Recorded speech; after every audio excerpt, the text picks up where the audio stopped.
कभी भी अपने काम के दौरान यही सोचते रहते हैं कि इसका आंसर क्या होगा। मैं आप लोगों को ये शेयर करना चाहती हूँ कि चूंकि मैं एक अधिवक्ता हूँ तो मेरा काम रिसर्च का भी है। रिसर्च करना कि ये आदमी परेशान है तो है क्यों, डिस्प्यूट का रियल रीजन क्या है।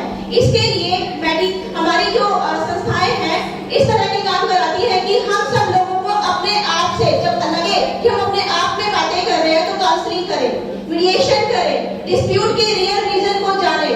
सबसे कहना होता है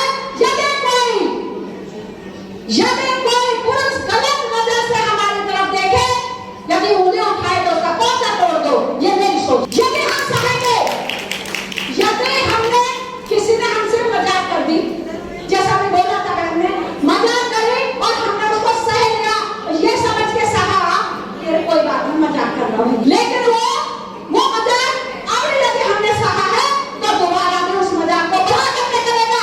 इसलिए उंगली उठाए तो उसका बाधा दे दो। हो रहा है तो क्यों हो रहा है? क्योंकि आज भी हम अपने अधिकारों के बारे में नहीं जानते। जिस दिन हमने अपने अधिकारों को जान लिया, जिस दिन हमने हिंदू कोड बिल को जान लिया, आप देखिए कि कोई दूसरा व्यक्ति हमारी तरफ आंख उठाकर भी नहीं देख सकता। आज जो शोषण महिलाओं का हो रहा है, वो रोती है, गिड़गिड़ाती है, वो इसीलिए है क्योंकि कहीं ना कहीं वो अपने अधिकारों को जानती नहीं है।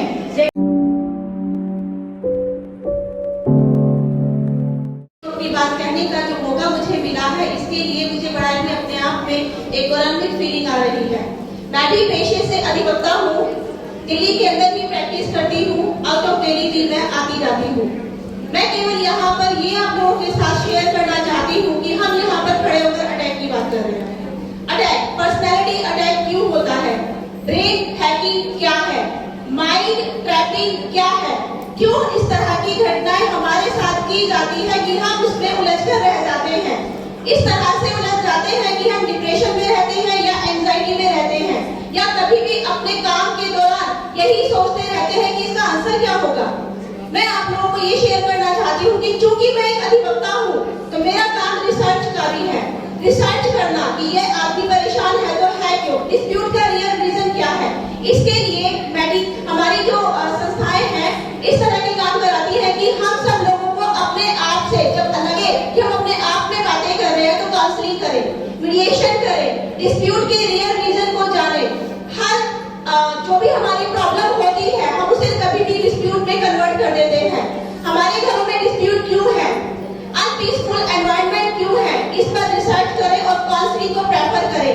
अगर हम ऐसा करते हैं तो बहुत हद तक एक मोटिवेशनल स्पीचेस अपने बीच में रखें। मोटिवेशनल स्पीचेस से हमारा जो उत्साह है वो बढ़ जाता है, हमारे आसपास जो नेगेटिविटी होती है वो हट जाती है। इसके लिए मैं रिक्वेस्ट करूंगी कि मैडम इस तरह के प्रोग्राम भी चलाएं। जी जो कि इस प्रोग्राम की ऑर्गेनाइजर है, उनसे रिक्वेस्ट करूंगी कि प्लीज वो इस तरह के प्रोग्राम भी ऑर्गेनाइज करें जिसमें हमारी महिलाएं मोटिवेशनल स्पीचेस का हिस्सा बनकर अपनी प्रॉब्लम को सुलझा सके और ये निःशुल्क हो। धन्यवाद। मैं शॉर्ट में बोल रही हूँ, भगवानों के नाम पे शॉर्ट में बोल रही हूँ। करुणा कैसा करता था, गौतम बुद्ध को नमन करते हुए, विश्व रत्न बोधिसत्व बाबा साहब डॉक्टर भीमराव अम्बेडकर जी को नमन करते हुए, हमारे बहुन समाज नजर में सभी संत गुरुओं मानवों को नमन करते हुए, वीरांगनाओं को नमन करते हुए, माता रमाबाई सावित्रीबाई फुले को नमन करते हुए और धन्यवाद देते हुए इस आयोजक टीम का। और एक बार जैसा कि मेरी उपस्थिति में होता है, जो अपने अपने साथ में हाथ लेकर का एक बार जयकारा जरूर लगाएंगे, नहीं देगा तो कोई बात नहीं, हाथ उठा करके जिसके मैंने मैं देख रही हूँ, जब तक सूरज चल रहेगा, जब तक ये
शिक्षा की देवी माता सावित्रीबाई फुले जी के चरणों में नमन करते हुए, त्याग और बलिदान की मूर्ति माता रमाई के चरणों में नमन करते हुए, बहुजन समाज में जन्मे सभी संतों गुरुओं वीर वीरांगनाओं को नमन करते हुए और आज इस सभागार में उपस्थित मेरी सभी बहनों को मेरा गर्व से नमो बुद्धाय, जय भीम। और प्रोग्राम की आयोजक टीम का बहुत बहुत साधुवाद धन्यवाद देना चाहती हूँ कि उन्होंने इस तरीके का महिला सशक्तिकरण के रूप में एक प्रोग्राम का आयोजन किया, जो कि धन्यवाद के पात्र हैं। साथियों, आपने एक लाइन सुनी होगी कि महिला कभी हारती नहीं, उसे हराया जाता है।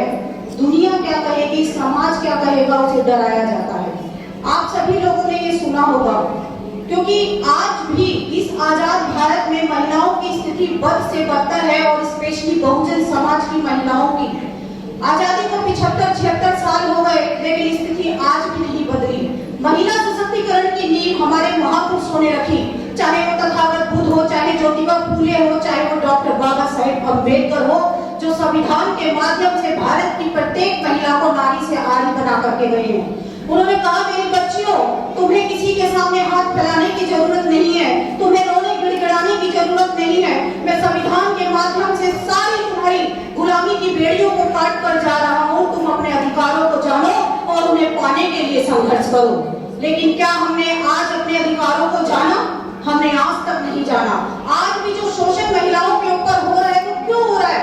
क्योंकि आज भी हम अपने अधिकारों के बारे में नहीं जानते। जिस दिन हमने अपने अधिकारों को जान लिया, जिस दिन हमने हिंदू कोड बिल को जान लिया, आप देखिए कि कोई दूसरा व्यक्ति हमारी तरफ आंख उठाकर भी नहीं देख सकता। आज जो शोषण महिलाओं का हो रहा है, वो रोती है, गिड़गिड़ाती है, वो इसीलिए है क्योंकि कहीं ना कहीं वो अपने अधिकारों को जानती नहीं है। लेकिन जिस दिन वो अपने अधिकारों को जान गई, वो शेरनी बन जाएगी। ज्योतिबा फूले जिन्होंने सबसे पहले लड़कियों के लिए स्कूल खोला, उन्होंने लड़कों के लिए नहीं खोला। क्यों नहीं खोला उन्होंने लड़कों के लिए? क्योंकि वो जानते थे कि अगर एक परिवार में अगर एक महिला शिक्षित होती है तो वो अपने पूरे परिवार को शिक्षित कर सकती है। और इसीलिए उन्होंने महिला सशक्तिकरण की नींव रखी। महिलाओं को, छोटी बच्चियों के लिए उन्होंने सबसे पहले स्कूल खोला। साथियों, समय की सीमा है और 2 ही मिनट में मैं अपनी बात खत्म करती हूँ। तो बस 2 लाइनें बोलना चाहूंगी कि जय भीम से बड़ा कोई सम्मान नहीं, जो जय भीम का नहीं वो इंसान नहीं। यूं तो पूछते हैं लोग पत्थरों को, लेकिन बाबा साहेब से बड़ा कोई भगवान नहीं। क्योंकि आज महिलाएं पल्ले से निकलकर अगर पायलट बन रही हैं, आज हर क्षेत्र में आपको दिख रही है, तो वो सिर्फ और सिर्फ बाबा साहेब डॉक्टर भीमराव अम्बेडकर के संविधान के माध्यम से और हिंदू कोड बिल के माध्यम से। आपने मुझे सुना, इसके लिए बहुत बहुत साधुवाद। और कहा कि आप नहीं डरती है क्योंकि आपके पीछे आपका परिवार खड़ा था। क्या आप लोग अपने घर की बहनों को, अपनी बच्चियों के पीछे खड़े हैं या घर की जो महिलाएं उनके साथ में खड़े हैं? एक जो संस्कृति के नाम पे चुप रहो, कुछ ना कहो, बदनामी हो। भाई क्यों?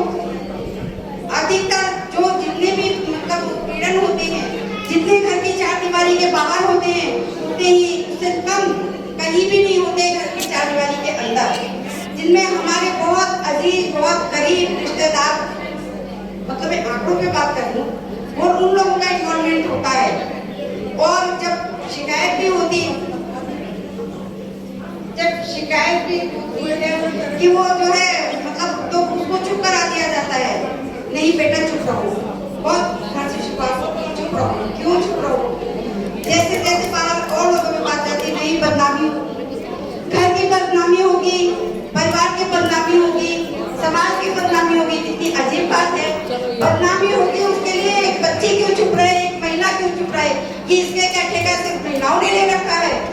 क्यों पुरुष जब कोई भी हमें विचार करते हैं, क्या उनको ये समझ में नहीं आती कि कितनी वो बदनामी करने जा रहे हैं अपने समाज की?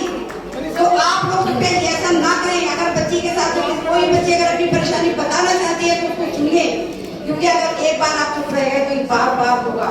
और हम जो देख रहे हैं, जो आज तक हम इस स्थिति में पहुंचे। दूसरी बात, अपनी जुबान में महिलाओं को अगर स्थान दे तो मान सम्मान से दे, गालियों से ना दे, क्योंकि जो भी आप पर महिलाओं के बहुत सारे